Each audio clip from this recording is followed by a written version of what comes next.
Büyük Allah'ın adı bilen men özüm Bismillahirrahmanirrahim. Hava kiren sizlere marifi edecek. Hava kiren şekilde tertip böyle. Tertip bilen de Bismillahirrahmanirrahim. Usul rahmamay. Hacazim Kuhan Azhar.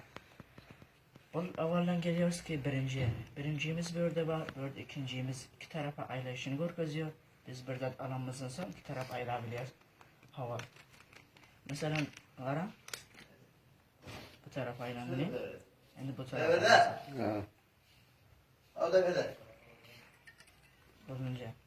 Var böyle ikinci var ki ikincimiz var. Bizim nememizi depar gidiyor, aşağı gidiyor. Bir kara bunu değiştiriyor.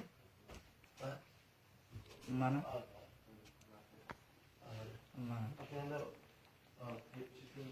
Bizden burada üçüncümüz var ki üçüncü mana burada nememiz var ki bizden bana şu zadını yukarı götürüp aşağı götürüyor.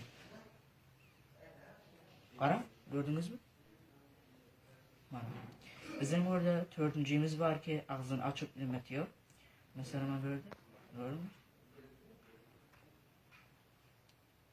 Mesela şu keyboard meşinde mananız şunda dursun meşine alıp sizlere götürecek nahil şekilde alıp dinletiyor.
Dinlerinizden çok minnettar. Avalan öz familyamdan minnettar. Beni böyle ders okumaklık için uzattı. Hem ağalamdan hem atam, ağam, enem, hemmelerinden familyamdan minnettar. Sizlerin dinleriniz için çok teşekkür.